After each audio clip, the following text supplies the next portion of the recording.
क्रिस्त में अति प्रिय माता पिताओं, भाइयों बहनों एवं बच्चों, आज हम लोग सामान्य 27वां रविवार में प्रवेश कर चुके हैं। हमारे मनन चिंतन के लिए कलीसिया और एक बार सेंट मार्कुस के सुसमाचार अध्याय 10 पद संख्या 2 से 16 तक दिए हैं। इसमें 2 शिष्य के विवाह का बंधन एवं बच्चों का आशीर्वाद, और आइए इस पर थोड़ा मनन चिंतन गहराई से करें। और विशेषकर आज हम लोग विवाह बंधन के बारे में ज़्यादा मनन चिंतन करें। हमें यहाँ बताया जाता है अध्याय 10:2 में, फरीसी ईसा के पास आए और उनकी परीक्षा लेते हुए उन्होंने यह प्रश्न किया, क्या अपनी पत्नी का परित्याग करना पुरुष के लिए उचित है? ईसा ने उन्हें उत्तर दिया, मूसा ने तुम्हें क्या आदेश दिया है? उन्होंने कहा, मूसा ने तो त्याग पत्र लिखकर पत्नी का परित्याग करने की अनुमति दी। ईसा ने उनसे कहा, उन्होंने तुम्हारा हृदय की कठोरता के कारण ही यह आदेश लिखा है, किंतु सृष्टि के प्रारंभ ही से ही ईश्वर ने उन्हें नर नारी बनाया। इस कारण पुरुष अपने माता पिता को छोड़ेगा और दोनों एक शरीर हो जाएंगे। इस तरह अब वे 2 नहीं बल्कि एक शरीर है।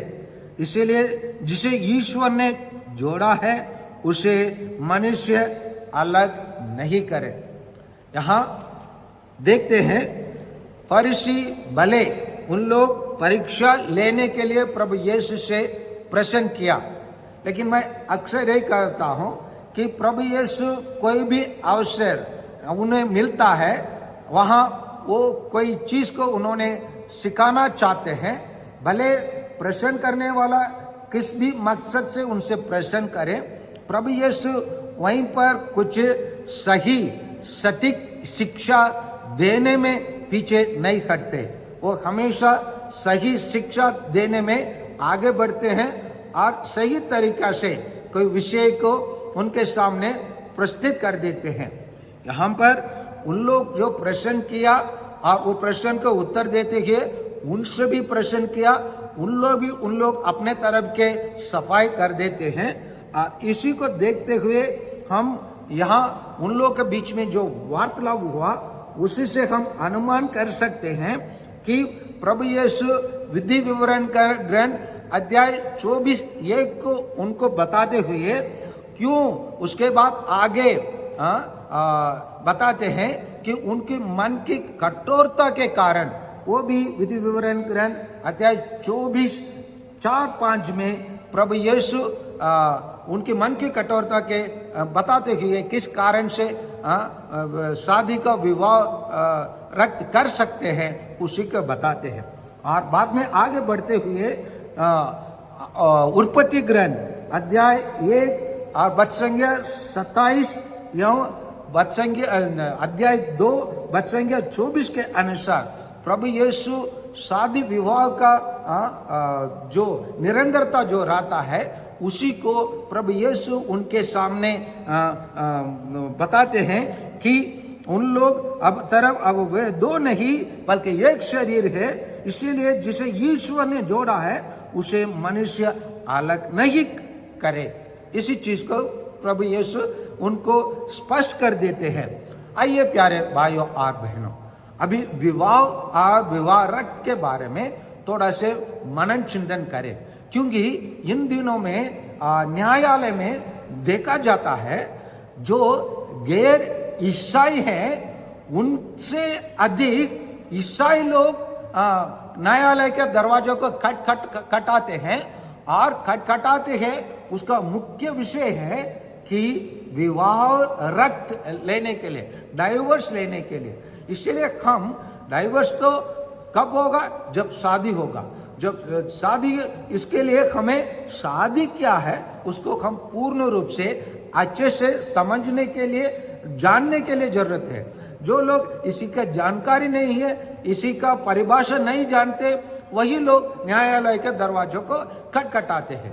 न्यायालय के दरवाजे ना खटखटाकर शादी के जीवन में आगे बढ़ने के लिए आइए हम सोचे, मनन चिंतन करें। हमारी माँ कलीसिया इतने अच्छी है, हम प्रत्येक जन को अपने जीवन को कैसे जीना है उसी के लिए एक शिक्षा देती है। वो शिक्षा को एक किताब के रूप में देती है, उसको हम कहते हैं catechism of the catholic church, triple C कह सकते हैं, है ना, catechism of the catholic church. और ये नंबर कोड नंबर 1601 में, तो 1601 में ये कहती है, इंग्लिश में जो लिखा है उसको पढ़ लेता हूं, उसके बाद उसका अनुवाद को थोड़ा देख लेते हैं। The matrimonial covenant by which a man and a woman establish between themselves a partnership of the whole of life is by its nature ordered toward the good of the spouses and the procreation and education of offspring. This covenant between baptized person has been raised by Christ the Lord to the dignity of a sacrament. यहां पर कहा जाता है the matrimonial covenant, शादी का करार, through by which a man and woman, through इसी के द्वारा जहां एक ये पुरुष और एक स्त्री अपने आप में स्थापित करते हैं एक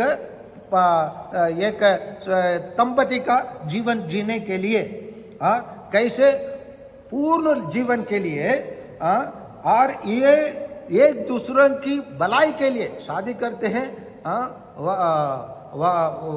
पति और पत्नी दोनों अपने एक दूसरों की कल्याण के लिए, एक दूसरों की भलाई के लिए, और ये बच्चा पैदा करने के लिए, और बच्चों को अच्छा शिक्षा मतलब केवल इंजीनियरिंग डॉक्टर का नहीं, नैतिक शिक्षा, कैथोलिक कलीसिया की शिक्षा उनको प्रदान करने के लिए। और यही जब हम लोग करके उस जीवन को जीते हैं, ये एक संस्कार का मान्यता मिलता है। जब ये इसी जीवन को इसी प्रकार जिएंगे, इस संस्कार को उन लोग पूर्ण करते हैं और इस संस्कार के अनुसार जीवन जीने के लिए प्रयास करते हैं। इसी करार में चार मुख्य बिंदु है, उसी को आइए हम देखेंगे।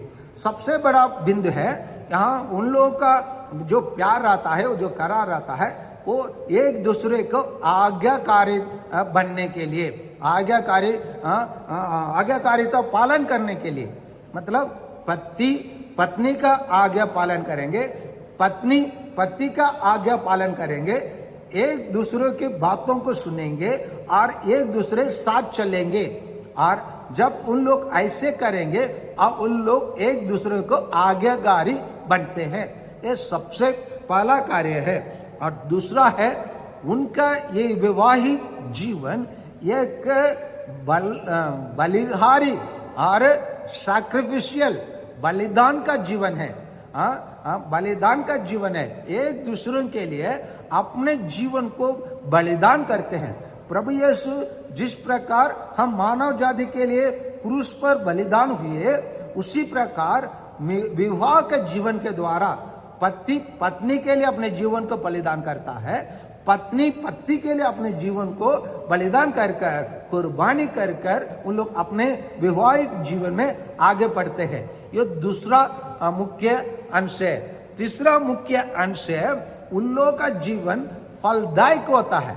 फलदायक मतलब दोनों अपने अंदर रहने वाला अच्छे गुणों को बाहर निकालकर एक दूसरे की सेवा में, एक दूसरे के जीवन में आगे बढ़ने के लिए अपने लिए, और फलदायक इसी प्रकार भी बनते हैं कि बच्चों को पैदा करने में ये भी एक प्रकार का मुख्य फल उत्पन्न करना है।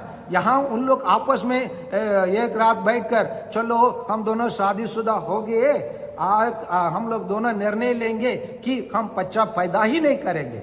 उस शादी का लक्ष्य नहीं है। शादी का मुख्य एक लक्ष्य है कि बच्चों को पैदा करना, अगर बच्चों को पैदा करने में दोनों में कुछ कमी रह गया है, उसको जांच करना, उस त्रुटियों को दूर करने के लिए प्रयास करके बच्चों को पैदा करना एक मुख्य अंग है। ये है बीइंग फ्रूटफुल। फ्रूटफुल मतलब बच्चों को पैदा करना, बच्चों को पालन पोषण करना और बच्चों को सही मार्ग पर, विशेषकर कलीसिया की शिक्षा के अनुसार, प्रभु यीशु के मार्ग सत्य जीवन के अनुसार जीवन जीने के रास्ता दिखाना हर एक माता पिताओं का काम होता है। यह है। और 14 एक मुख्य अंग है विश्वसनीय बनना, एक दूसरों को विश्वसनीय बनना। उनके बीच में कभी विश्वास नहीं हो सकता है। जहां स्त्री काम कर रहे हैं, उनके चारों ओर बहुत सारे पुरुष लोग काम कर सकते हैं। उसी प्रकार जहां पुरुष काम करता है, वहां बहुत सारे स्त्री लोग काम कर सकते हैं। लेकिन दोनों पति और पत्नी के बीच में ये विश्वास होना चाहिए, मेरा पति ऐसे कुछ गलत काम नहीं कर सकता है और मेरा पत्नी ऐसे कुछ गलत काम कर सकती है, जो उनके बीच में जो विश्वास रहता है वो विश्वास टूट सकता है। इसलिए ये चारों चीजों को संबंधित सेंट पौलुस कोलोसियों का लिखा हुआ पत्र अध्याय 3 और पद संख्या 18 से कहते हैं, आदर्श मसीह परिवार के संबंध कुछ उन्होंने कहते हैं। आइए उसको देख लेते हैं। जैसा कि प्रभु भक्तों के लिए उचित है, पत्नियों अपने पतियों के अधीन रहे, पति अपने पत्नियों को प्यार करें और उनके साथ कठोर व्यवहार नहीं करें। बच्चे सभी बातों में अपने माता पिता की आज्ञा माने, क्योंकि प्रभु इससे प्रसन्न होता है। पिता अपने बच्चों की पिजाई नहीं करे, कहीं ऐसा न हो कि उनका दिल टूट जाए। इन सभी बातों को हम धर्म ग्रंथ से पा सकते हैं, कैसे एक विवाह रहना चाहिए। अक्सर देखा जाता है विवाह रक्त के लिए लोग क्यों न्यायालय में जाते हैं। न्यायालय जब शादी होता है, शादी के लिए हम गिरजाघर आते हैं, लेकिन शादी को तोड़ना है, विवाह रद्द करना है, लोग न्यायालय जाते हैं। आप लोग जब विवाह रद्द करना है तो विवाह में कुछ गड़बड़ होता है, जहां आपका शादी हुआ है वहीं पर आपके आने की जरूरत है। वही है, ईश्वर के मंदिर में आइए, ईश्वर से प्रार्थना कीजिए। अक्सर पाया जाता है विवाह रद्द होने का कुछ कारणों को आप लोग के समक्ष रखना चाहता हूं। जैसे कभी कभी इंग्लिश में कहा जाता है एक्स्ट्रा मैरिटल रिलेशनशिप, शादी के अतिरिक्त क्या कुछ प्रेम की कहानी हो सकता है, जहां पति और पत्नी काम करते हैं या जहां उन लोग यात्रा करते हैं, जहां उन लोग शॉपिंग के लिए जाते हैं, ऐसे कई जगह पर। क्योंकि कभी कभी कुछ लोग मुंह से हम सुनते हैं, जब कोई मोबाइल खरीद लेते और कुछ चीज खरीद लेते, उन लोग बोलते हैं अरे यार मैं 2 महीने और रुका होता, अच्छे एक मोबाइल खरीद लिया होता। उसी प्रकार उन लोग बोलने लगते हैं मैं भी 1 और 2 महीने रुका होता या 1 और 2 साल रुका होता, मेरे को एक अच्छा पत्नी मिल जाती है, मेरे को एक अच्छा पति मिल जाती है बोल के उन लोग अपने विवाह के संबंधित कुछ नुस्खे निकालने में लगे रहते हैं। इसी कारणवश विवाह रद्द का कारण बनता है। दूसरा है जब आर्थिक परिस्थिति है ना, आर्थिक परिस्थिति और आर्थिक सुरक्षा जब पति और पत्नी को मिल जाता है, उन लोग सोचते हैं मैं मेरा पति के बिना रह सकता हूँ, मेरे पत्नी के बिना रह सकता हूँ बोलकर विवाह रद्द के लिए न्यायालय चले जाते हैं। दूसरा है और उन लोग आपस में एक दूसरों को विश्वास नहीं करते हैं। उन लोग सोचते हैं मेरा पति मेरे से ज्यादा फलना को, और पति सोचता है मैं पत्नी मेरे से ज्यादा फलना को ज्यादा प्यार करती है। ये इसी प्रकार आपस में उनको विश्वास नहीं होने के कारण और कभी कभी कुछ गंदे आदत के कारण, जैसे पीने के आदत, चोरी करने के आदत, झूठ बोलने का आदत, इसी कारण से कभी कभी बच्चों को सही तरीका मार्ग नहीं दिखाने के लिए न कभी कभी किसी के कोई गंभीर बीमारी रहने के कारण और कभी कभी छोटे एक कारण के कारण भी लोग विवाह के लिए चले जाता है। मेरे को सुनने में आया, एक पेपर में पढ़ा कि अमेरिका में एक स्त्री ने अपने पति से विवाह न्यायालय में मांग की थी क्योंकि वो सोने के टाइम पर कराटा मार रहा था। ये एक कारण बनकर इसी प्रकार हम जो शादी हमेशा के लिए किया जाता है, ये एक साक्रमण है। इस साक्रमण को हम क्या तोड़ फोड़ नहीं कर सकते, इसको अलग नहीं कर सकते, इसी से हम विवाह प्रदा प्राप्त नहीं कर सकते हैं, लेकिन हम इसी के कारण कोई भी कारण बन सकता है। इसलिए आइए प्यारे भाइयों और बहनों, हम अपने वैवाहिक जीवन को जांच करें। क्या हमारा जीवन एक सांसारिक संस्कार का जीवन है? क्या ये संस्कार का जीवन है तो ये कभी हम विवाह रक्त के लिए नहीं जा सकते। क्या हमारा जीवन आज्ञाकारिता का जीवन है? क्या हमारा शादी का जीवन क्या एक बलिदान का जीवन है? क्या हमारा शादी का जीवन एक फलदायक जीवन है? क्या हमारा जीवन एक विश्वसनीय जीवन है? क्या हम अपने आप को जांच करें। जांच करके जैसे हम लोग आज के समाचार में हम देखे हैं, जैसे प्रभु यीशु बताते हैं, प्रभु यीशु लोगों को बताते हैं कि इस तरफ अब वे दो नहीं बल्कि एक शरीर है। इसीलिए जिसे ईश्वर ने जोड़ा है उसे मनुष्य अलग नहीं करे। आमीन।